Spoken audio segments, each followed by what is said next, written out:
I think a lot of people are lost when it comes to setting up their tax structures, figuring out how taxes work, how do they work with short-term rentals. And the first thing for me is the logistics, which is bank accounts. You need to have a separate bank account out of the gate just to keep things clean and start tracking money. If you have ever felt stuck trying to figure out the taxes for your Airbnb, you are not alone. Today I'm sitting down with Matt Bontrager, one of the founders of TrueBooks and my personal CPA, by the way, who has saved me hundreds of thousands of dollars on my taxes over the years, to break all of this down for you. We're covering exactly what you need to do before you buy your first rental property, what the truth really is about LLCs, and how making the right moves can save you tens of thousands of dollars on your tax bill. If you already own a short-term rental, then pay special close attention to anything that you may have missed, or if you're planning to buy a short-term rental, then this is the exact blueprint that you need. Friendly reminder that Matt Bontrager is a CPA, but he's not your CPA. So just make sure that you're communicating all of this with your CPA. Okay, let's jump in. And by the way, today's video is brought to you by Baselane, but a little bit more on them later. Matt Bontrager, who I deem the #1 CPA in the world, and I genuinely mean that. Matt is the owner, founder of TrueBooks, and has been saving me hundreds of thousands in taxes every single year since I've been working with Matt. Matt, thanks for being here today. Dude, thank you. Okay, so here's why I wanted to talk to you, because as the guy that teaches people short-term rentals on one of the largest platforms, I'd say the biggest question that I ignore, because I'm not qualified to talk about it, is taxes. And I think a lot of people are lost when it comes to setting up their tax structures, figuring out how taxes work, how do they work with short-term rentals. And so today's podcast is really meant to be a blueprint for the short-term rental investor to teach them step 1 through 5 of what they need to do from a tax standpoint to make sure that their business is bulletproof. Is this something you think you can talk about today pretty confidently? Easy. Beach ball. Nice. Fantastic. Well, let's get into it. So let's say that someone is a brand new investor and they want to break into the world of short-term rentals. What is the first thing? Like, let's say that they're like, hey, I'm looking with a realtor. I'm about to make an offer on my first short-term rental. What is the first thing that an investor needs to do from a tax standpoint? So assuming you've had an agent or somebody on your side that has the experience of helping you source a deal, you found the deal that you think is the right one, is getting the finances in order. And the first thing for me is the logistics, which is bank accounts. You need to have a separate bank account out of the gate just to keep things clean and start tracking money. I tell people that as soon as money starts moving, you need to start tracking it from an accounting perspective. It's going to set you up for a ton of success later and a lot less headache. So bank account is my #1. Okay, so let's talk about that, because there are 1,000 banks out there. Yeah. How does this work exactly? When you say a separate bank account, do you mean like if I have a personal bank account where I kind of do my daily spending on, am I not wanting to, that you're saying a separate bank account from my personal one, or business bank account? Like, what exactly do you mean? So you bring up a hot topic of, well, what about an LLC? And do you maybe need an LLC? Which we can dive into if you want. But by what I mean by a bank account is, yes, separate bank account. Because what's going to happen is if you use a personal bank account where you're buying groceries, you're paying for your kid's school, your regular leisure activities, if you start commingling those with your rental transactions, 2 things are going to happen. 1, it's not good from a tax perspective in the event that you ever get audited, which there's that sort of dark cloud that kind of looms around that you never want to commingle for that reason. But 2, logistically, from doing your bookkeeping, it's going to be such a pain to you later on to go through a bank account that has both. Because now you're like, gosh, is this a personal transaction? Let's say the vendor code looks weird and you don't know what it is. You're going to think, okay, well, is this a personal transaction or is this a rental transaction? Whereas if I have a bank account that I only use for my rental activity, I know that every transaction in that bank account is for my rental. And so it's easy and the accounting goes faster. Got it. Okay, so let's maybe just clarify.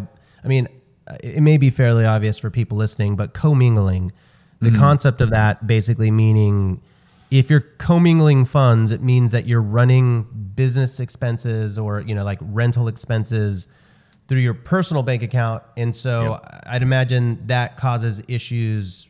Does it cause issues legally, or is it more of an IRS thing? If they see that money is mixing, then they start just asking a lot more questions? There's that, but there's 2 things. So which we can touch on later too. There's a QBI deduction, which just right out of the gate, this is a tax strategy. Part of the tax strategy is to qualify, you have to keep separate books and records, period. That's what it says. So not only from a tax strategy standpoint, but back to that LLC question, let's say that you do have an LLC and you're commingling. The biggest risk there is commingling can lead to them piercing the corporate veil and you losing this protection that you sought out to get the LLC for, and now you don't have it anymore because you've commingled funds. So for those two reasons, tax strategy, legal, but also for your own sanity. Like again, when you're doing your own bookkeeping, you're gonna wanna look at an account that you know is just for your Airbnb, not for personal and Airbnb. Yeah, so organizationally, it just makes life easier. 100%, totally. Different bank account. Okay, cool. So Totally. I think that's a pretty easy one. If you're a short-term rental investor, start a separate bank account. Yeah. We'll talk about, we'll kind of double click into that in a bit, but just keep it separate, keep it simple. Don't cross mingle your funds. Really fast. So we are obviously talking a lot about taxes and bookkeeping and all that good stuff in today's podcast. And all of that is really just a huge pain point for short-term rental operators, which is why I'm really excited to talk about today's sponsor, Baselane. Baselane is an incredible financial and banking platform that is very much tailored to the short-term rental investor. And what I love about it is that you can create multiple bank accounts for all of your different properties. And what I wanted to do very quickly is show you how easy it is to run your bookkeeping through Baselane. So we're gonna start in my dashboard here. So on the left side here, you're gonna see booking and analytics. So we're just gonna go to transactions, and this is gonna pull up all of the transactions that I have imported into my account here. But all we're gonna do here is assign every single category to a specific property and then categorize it. So as you can see here, I've chosen Gatlinburg home.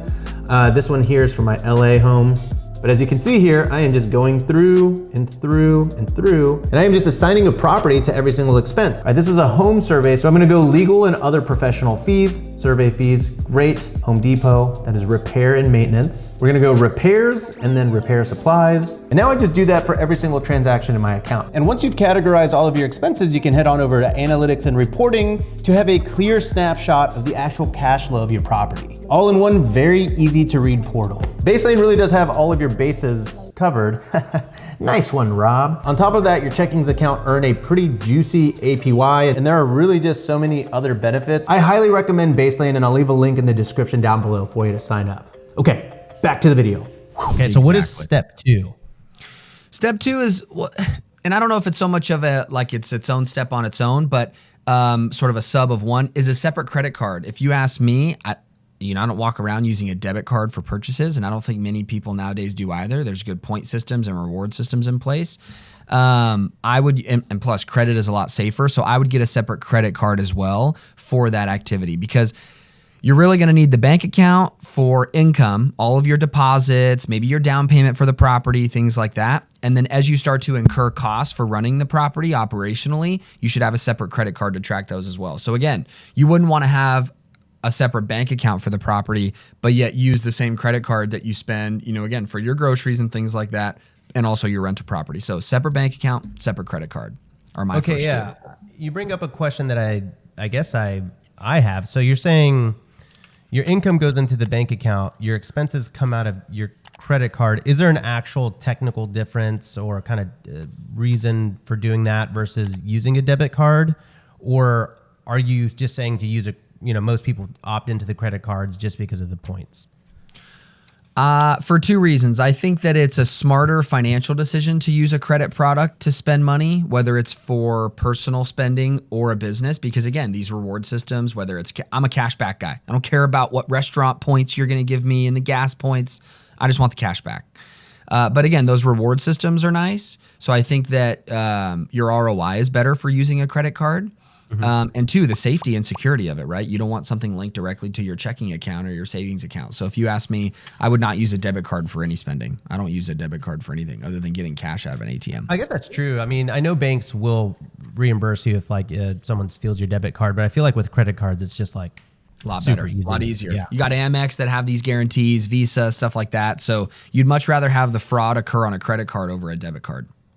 Yeah. So one sort of kind of no-duh or caveat that we should tell people is, this is the idea of using a credit card, because most credit cards are going to be high interest. The idea of using a credit card is you've got the funds and you're going to be paying that statement balance off immediately versus oh, hey, I've got a 27% interest credit card. Rob and Matt said use that, and then paying interest on it. No, Yeah. do not float a balance. And even the card, like I just moved to Capital One. Capital One has a pretty good cash back. I think it's 2% on everything.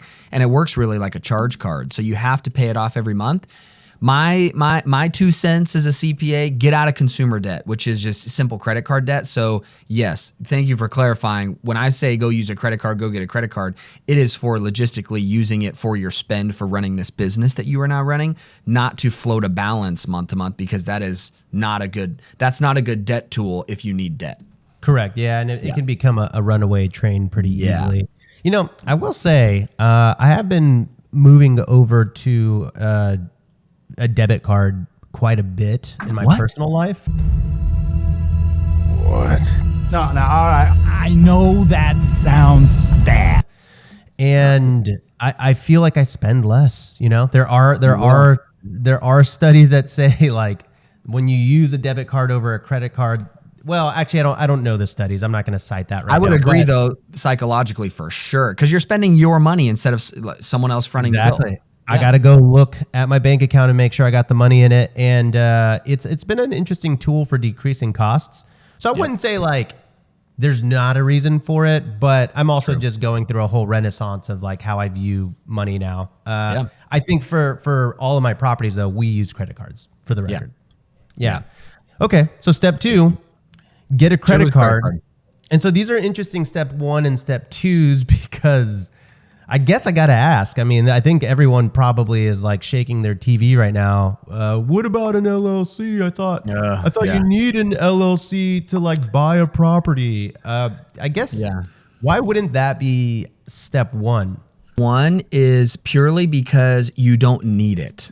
And when I say you don't need it, it's not going to hurt or help you tax-wise, anything else-wise other than legal, protection-wise, to get an LLC. So if you ask me as a new investor, someone is just going to spend more time, more black hole research online if they go the LLC route than just focusing on closing on the property, getting it up and running, and then tracking the activity from there. LLCs are great for liability protection, not for tax purposes, because let's be honest, new investor, you don't own anything yet. You set up an LLC, ABC LLC, you go to buy this property, the bank is not going to give you a loan to that LLC. The bank is just going to look directly through who owns it to the individual anyways. So again, for me, as a momentum is worth more than cash sometimes is what I like to say. So for example, is like you need to keep the momentum going when you're trying to close on something like especially your first deal than to worry about setting up an LLC and then the logistics of, okay, getting the EIN, then closing on the property as your individual self, and then retitling it over to the LLC. That's a lot of moving parts versus just worrying about what you need to worry about, which is closing on the deal and then tracking the activity from there. So if you ask me, it's not needed and it shouldn't be step 1 because it's too much for a newbie investor, I think, unless you have somebody that's going to purely eat the fees, charge you not a lot of money, and they'll do it for you, right, maybe from the start. But I don't see like a big ROI on it, truly. It is interesting because I feel like as someone that kind of teaches this and I work with people, I feel like the reason that they never buy a real estate property or kind of take action is like, well, I haven't gotten the LLC yet. I guess let me do that before I take the next step. But what most people don't realize is, I mean, I've purchased a lot of houses and I'm trying to think of which ones I've ever purchased with my LLC. And I don't think there's a single house that's ever been like a commercial like LLC. Everything has been tied to my personal name.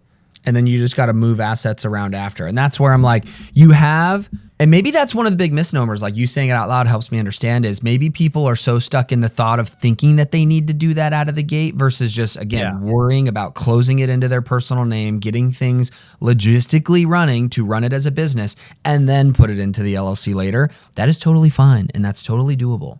And if you ask me, that's something that I would focus on. I would do it later. You don't need to worry about it now because you have the option to do it later, and it's not going to help you with any savings. If anything, it's going to cause you more headache because there's more moving pieces, and there's a fee to do it. I mean, in Nevada, it's $425.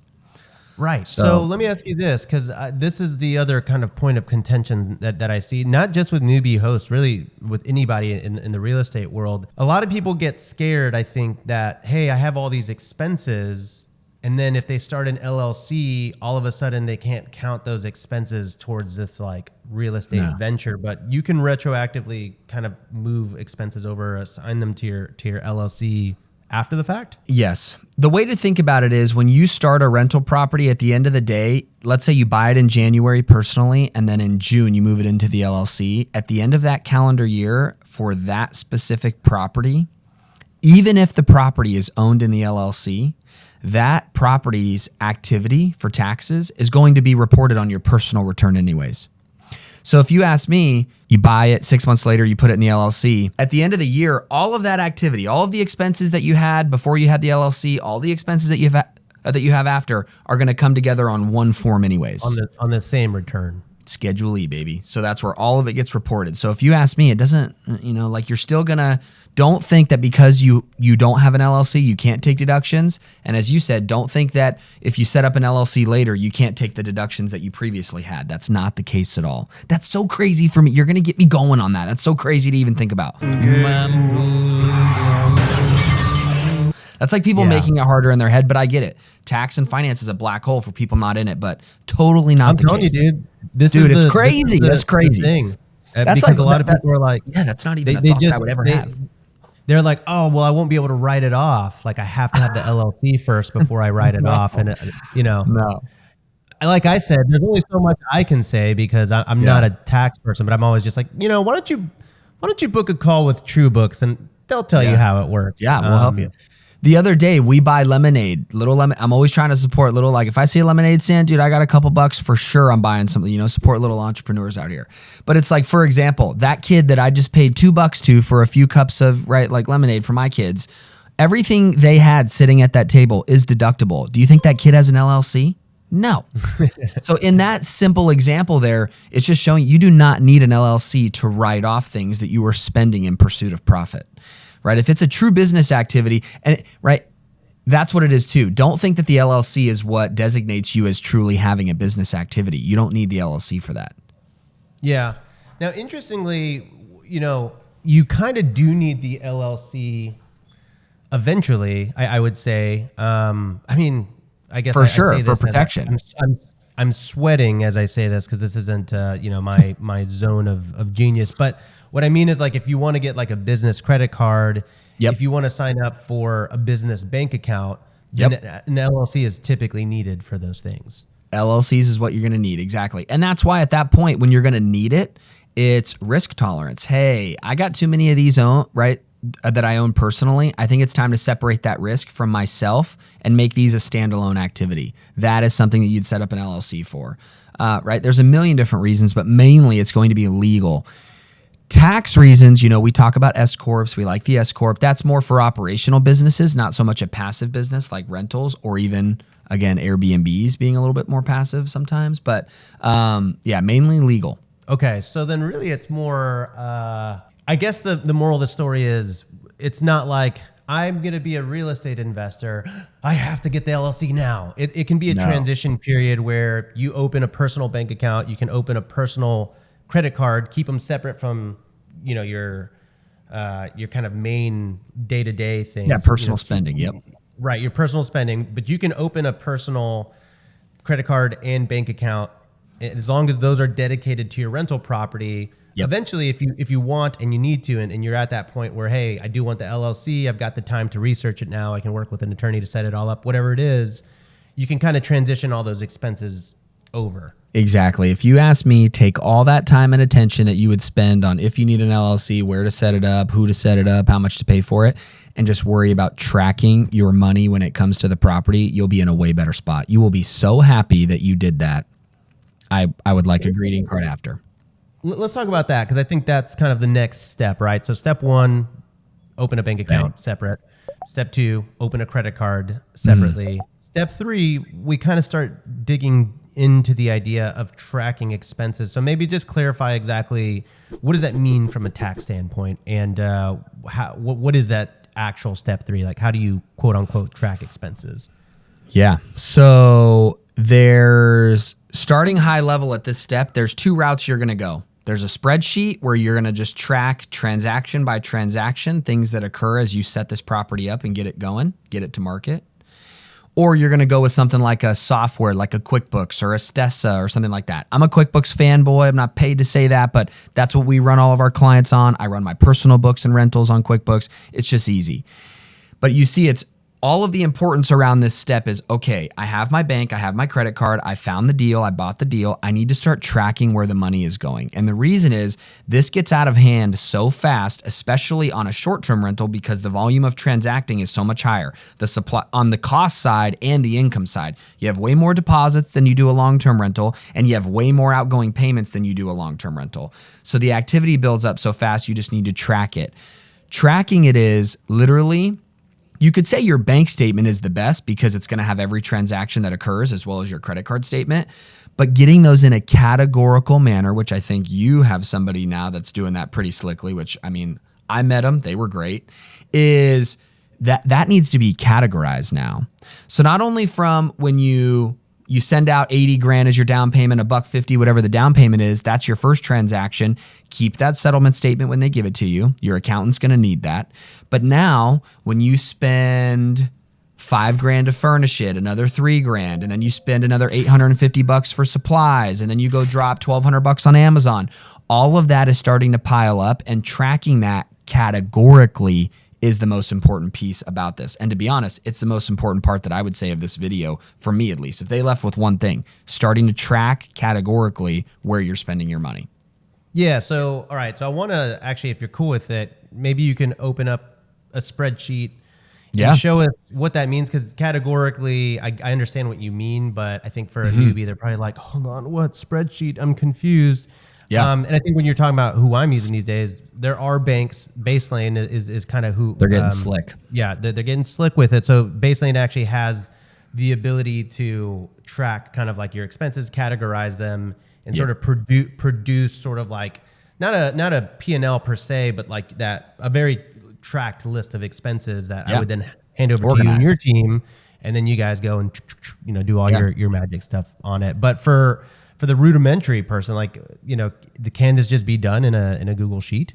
100%. Here, I'm going to pull this up. And while I do pull it up, the other thing I wanted to mention quick is LLCs. If you're going to go into a partnership, probably another good time to have an LLC as well. So, because that keeps things, right? You can choose to report them completely separate. Hey, you report your half, I'll report my half. Gets a little messy doing that. So if you're going to go into partnership with somebody, I'd recommend an LLC out of the gate too there. That's good. I guess we probably should have said that earlier, but it's okay because we hooked them and now they're like, well, I got to watch. And now they've learned. This is the big aha moment. Got it. Of the video. Okay, so this is a spreadsheet that we use. We give to clients. This is something that, again, I'll give to you. You can give to whoever's watching. You want to we'll make leave a link in the description down below for you.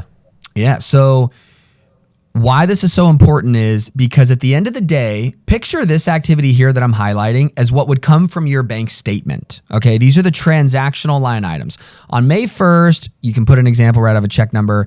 We spent on Amazon for auto and travel $65. I don't know what that is. Obviously, these are all examples, all the yellow. But this is essentially what you would find from your bank statement. And this is what I want to help any viewer here not do in the future. An accountant is going to roll their eyes at you if they're expecting something like this, where I'm highlighting, but you send them this. Zoom in a little bit? Yeah, for sure. Yeah, some of us are old geezers. Maybe just a so hair here, more. can I? Yeah, let me. Okay, perfect. So you can see at least this information well. Yeah, I would give me one more little punch in. Okay. Yeah. There you go. Perfection. Okay, and then here, I'm going to shorten some of these really quick, so we'll get these in a little bit of it. Good. I just want you to be able to see, and actually, let's make this a little shorter. Well, you could always like move over from the date too, so I think it's all right. Oh yeah, perfect. We're good. So right here, this is what I'd want to focus on. Cool. And what I was saying is if this is what an accountant is expecting, which is a categorical P&L. Hey, look, everything is in a category and it's summed up to tell me how the year went. Where clients go wrong is if they think that an accountant is going to build this for them based on them just sending over their bank statements. And That is an accounting engagement, right? That's bookkeeping. That's not so much tax work. Tax preparers are ready for just something like this to put into your tax return. So that's the first step there, is just saying, hey, we need to take the information. So every transaction that you've spent, $65, $85, hey, look, I got a deposit for 10 grand. I spent 250, spent 500, and getting it over here into a categorical manner.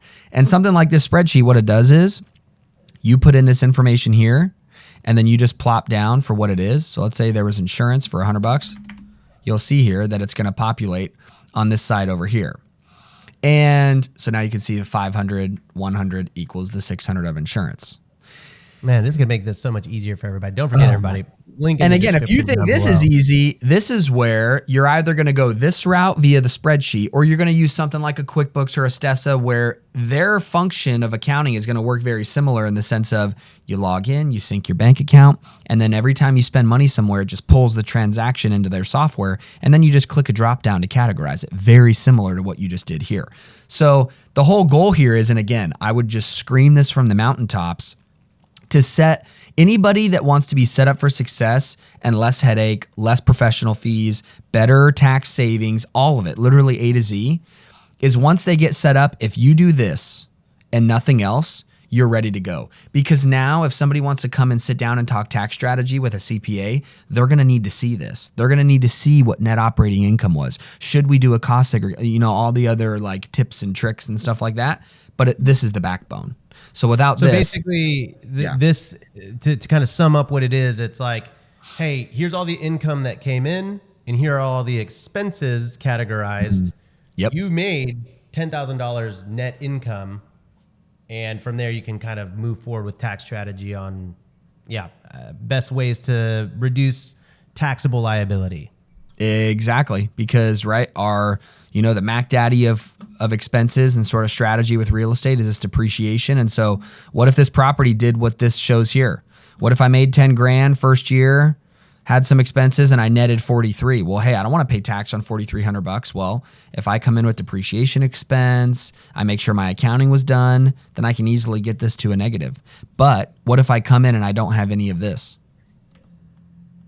And now I just get my 1099 from Airbnb, whatever, platform. And I got 10 grand of income. And then as the accountant, I go, okay, great. Like, where's all your expenses? And you're like, yeah, I don't know. They're just on my bank statement. It's like, okay, got to go back, and you got to compile them. You got to do something like this.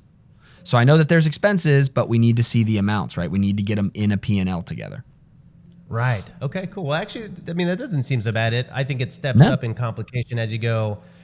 Books and stuff. I know they're more sophisticated, but I guess this is actually a pretty good use case for. This is actually why I like Baselane, because it is your bank statement like you're talking about, but you get to move it over, and then it sort of produces something like this. So that's really cool, man. All right. So step 1, set up the bank account. Step 2, credit card. Step 3, spreadsheet. Step 4, or step 4, I guess, is more of a 3.5, but get QuickBooks. Exactly. 3 and 4 are like pick your path, right? Yeah, pick your poison kind of thing. Yeah.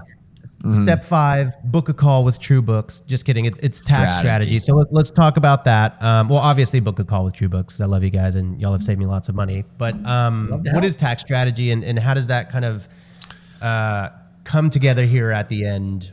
Yeah. Now, because I think like write-offs are sort of the main thing that people are like, oh yeah, write-offs. But is there like a whole nother component to tax strategy outside of write-offs? Yeah. Oh, for sure. So the first thing as a CPA again, I'm a real estate investor. We work with real estate investors. So I kind of know what I'm saying here, is the first thing we look to in tax strategy for rentals is the P&L complete? Because first step is, if your P&L looks light and you run an Airbnb and I don't see mortgage interest, I don't see, supplies looks really low, whatever the case is, we can look to the P&L and make sure that you're not missing any expenses. So that's the first spot that we want to look. Because if I can bump your expenses up, that's dollars saved. Then the next piece is, if you guys remember, we were just looking at this spreadsheet, it showed about $4,300 of income, taxable income, net profit. And we don't want to pay tax on that. So the first step is, hey, can we get depreciation, which is sidebar. You're writing off a piece of the property that you just bought, right? A piece of it. Can we get depreciation high enough to at least get rid of net income?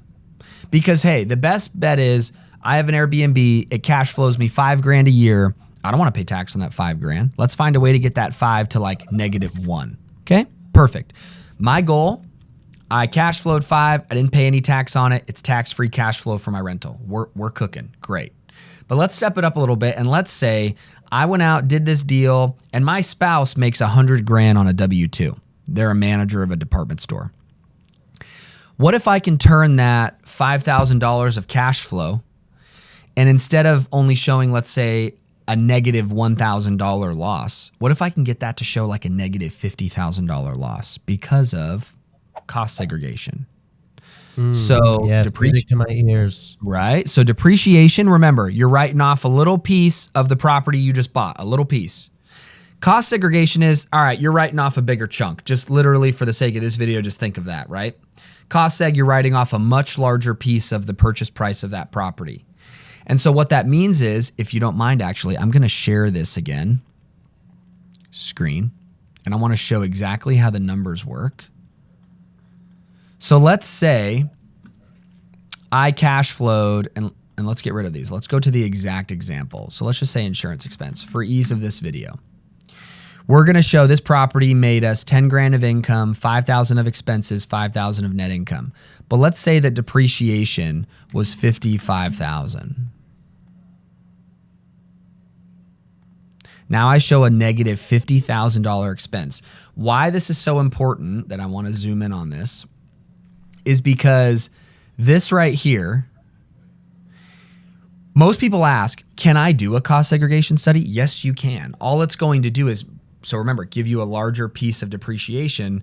And then they think that, oh, wait, so that's $55,000 directly off my tax bill? No, that's not the case at all. What that means is it's an expense on your P&L against your income. So what it does is it drives me to a further loss, a bigger loss. Now, we talked about first case scenario is my property cash flows $5,000. I didn't have to pay any tax on it. But what if my property cash flows me $5,000 and it gives me a $50,000 loss, and I can bring down my spouse's W-2 income by that? Yeah, so now instead of paying right $15,000 on my, right, like on our income as a household, what if I paid $3,000 in tax? Because now my income only shows $50,000 instead of $100,000 as a household. So that's how powerful this is. And then the next question, well, can I do this with multiple properties? Of course. Sometimes that's the math of, okay, income for the household is going to be here. How many properties do we need to buy to really maximize this? And then the math kind of takes its place. But you'll see there that first strategy, find a way to tax-free cash flow. Major strategy is, hey, let's find a way to get this loss as big as we can to offset someone else in my household's income. Yeah, that's the real unlock when you can offset W-2 income like that. That is actually that is the reason why I started strcostseg.com. We run super affordable reports. At this point, we have lowered people's tax bills by tens and tens of millions, at least. I mean, if not hundreds of millions at this point. All of our reports are QA'd by engineers, and I know you guys send people to us all the time, so thank you for that. Yep. But yeah, cost seg reports are just one of those things where I talk to people who have 5 properties, and then I'm like, have you gotten a cost seg report? They're like, nah, not yet. I'm like, dude, what are you doing? Like, that's 6 figures that you could possibly lower your tax bill. And they're like, no, I know. It's just I haven't really spent time learning it, and I'm just like, dude. Yeah, what do you think it is? Do you think that they think it's a very big uphill battle, and it's just hard to do and very complex? Yes, it's kind of like the LLC thing where people are like, it's just I have to research it and I have to do it, and then taxes, and then cost segs are even more like. So you're telling me I can wipe my tax, I can lower, or I guess what is it called, offset my taxes by $50,000 or $100,000, or for me in many instances $300,000 plus. Oh yeah, I'm like, yeah, and then they're like, okay, that's just, I don't know. It sounds too good to be true. I don't really want to do it. And I'm like, dude, it's not too good to be true. And I'm not the only one doing this. Yeah. Thousands of short-term rental investors are. And that's kind of where you guys have come in and really helped and educated me on that. So all the education on this channel where I talk about cost segs, I'm just going to give you the credit for, because this has been the biggest wealth changer for me. Yeah, I'd say since starting the real estate game. Lets you fuel your business, right? What are you going to do with more cash? As a CPA, I'm very clear now, and I've been doing this business for a while now. what clients expect from us is tax savings. And so trying to set them up for the best success for that is what our jobs are. And so where does that start? With good bookkeeping, so that when they do come to us, it's like, hey guys, I need to do some tax strategy here to bring down the tax bill. Great. If you have all your documents in order, that is such a breeze. It's just if the accounting isn't done, it makes it a little bit more tough. But yeah, imagine what you're going to do with 15, 20 more grand back to your name. You either fuel it back into, right, this is where you come into play. Would you put 15, 20 grand back into your property to make it even better and increase rents? Or do you maybe couple that now with what you got in the bank account and go grab another deal? It's like there's so many other opportunities if we can get more cash in your pocket. Well, if people want to talk to you and your team on how this stuff works, I would say reach out to you on Instagram, or I'll leave a link in the description down below if that's cool. Is it cool if I put like for sure. someone's calendar in there?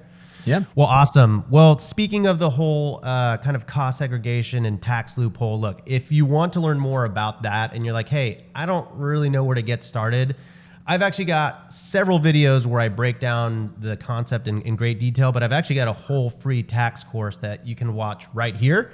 It's about an hour long. It'll teach you the A to Z blueprint. It'll be a good way to kind of have a crash course on how all this works. So go click that and we'll catch you on the next episode. All right, click. Oh, and then obviously don't forget to like and subscribe and all that good stuff. But go watch this video right now. All right, bye.